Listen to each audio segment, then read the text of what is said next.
You ever been pushed so far that revenge stopped being about anger and started feeling like justice? Well, when my ex-mother-in-law sent half her church to harass my teenage daughters, I didn't cry. I didn't beg. I exposed her lies in front of her entire church. And let's just say, she won't be sitting in the front pew anymore. If you've ever been gaslighted, bullied, or disrespected by someone who hides behind religion, hit that like button, subscribe, and get ready. Because this is the story of how I turned humiliation into poetic justice. I'm 46, a single mom of 2 teenage girls, 17 and 15. Last year, my ex-husband died in a car accident. You'd think that would have brought peace. But death doesn't erase betrayal, and his betrayal was enormous. You see, he'd been cheating on me for years. When he died, his affair partner died with him, leaving behind 2 baby boys, orphans. And suddenly, I wasn't just a grieving ex-wife. I was the woman everyone wanted something from. His parents, my ex-in-laws, 80 and 78, decided they wanted custody of my daughters. They claimed they were family, that my girls deserved stability. But stability wasn't what they were after. They wanted control. They wanted access to the insurance money, the money my ex left for his daughters, not for them. And when the court didn't go their way, they tried something even worse. They wanted to move in with us. Imagine that. The same people who called me a disgrace behind my back, wanting to live under my roof. Last weekend, my youngest had a birthday. We have this big weekend market near town. Farmers, fresh eggs, honey, crafts. It's kind of our little mother-daughter ritual. I gave her a small budget to buy whatever she wanted. She wandered off, giggling,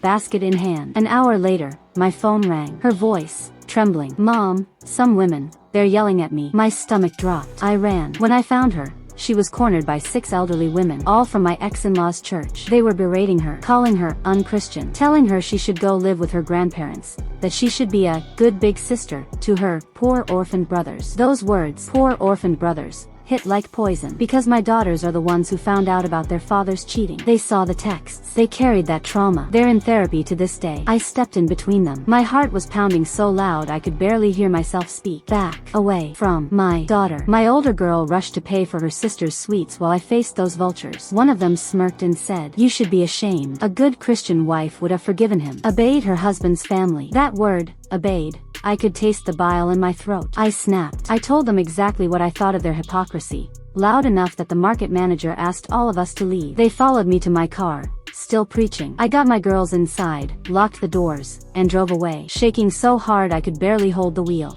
That night, when my daughters were asleep, I logged onto Facebook. I had a bad feeling, and I was right. My ex-mother-in-law had written a public post in her church group, painting us as villains. She wrote that I'd stolen her home, that I'd turned her granddaughters against her, and that I was keeping her from her beloved orphan grandsons. She even said I was refusing to house them, as if I was throwing children on the street. The comments were full of sympathy. Poor elderly couple, heartless woman, bad mother. And I thought, wow, even in death, my ex was still ruining our lives. But then something clicked. That church, the one they'd been going to for decades, is extremely strict about one thing: cheating. They preach zero tolerance, equal punishment for adulterers, men or women. It's their moral high ground. And that's when I realized she hadn't told them how those baby boys came to exist. She was spinning it as if the other woman had been our surrogate. Yes, she claimed the woman was carrying our children because I couldn't, and that I had abandoned them because they were boys. Disgusting, but genius in its evil way. That was the night I decided,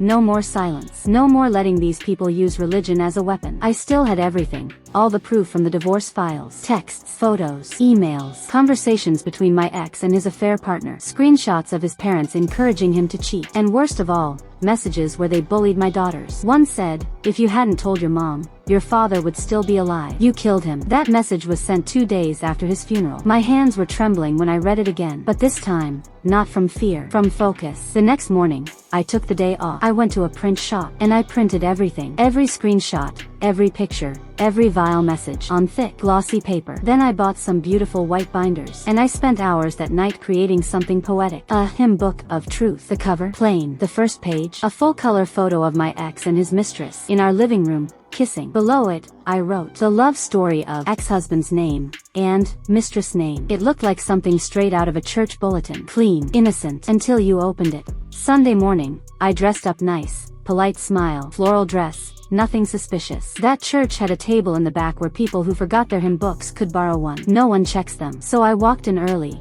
and replaced every single one. Then I left and waited. It didn't take long. By Sunday afternoon, Facebook was exploding. People were furious. Some posts were calling my ex a sinner, betrayer, a disgrace to the faith, his mistress, homewrecker, temptress, Jezebel. The gossip was so vicious that the pastor himself had to step in and moderate the comments. And my ex-in-laws, they went silent. Completely. No more posts. No more fake sob stories. Within a week, word spread. They'd been shamed out of the church. But the irony? Some people still blamed me for the divorce, saying I lost my way. Except now, they added, but we understand. She suffered greatly. Perhaps she'll find her faith again someday. So apparently, I'm redeemable. Just not my cheating husband or his Jezebel. Honestly, I could live with that. 2 weeks later, we got letters, apologies, from church members to my daughters, saying they were sorry for how they were treated. And one sweet older lady even sent a card inviting us to come for support meetings. We didn't go, obviously, but I appreciated it. As for my ex-mother-in-law, her Facebook page is now a pity parade. She posts things like, no one cares for the elderly anymore, and, if my great son were alive, he would take care of me. Sure, with what money? I was the breadwinner, not her great son. Sometimes karma just needs a little push, and I gave it that push. You know,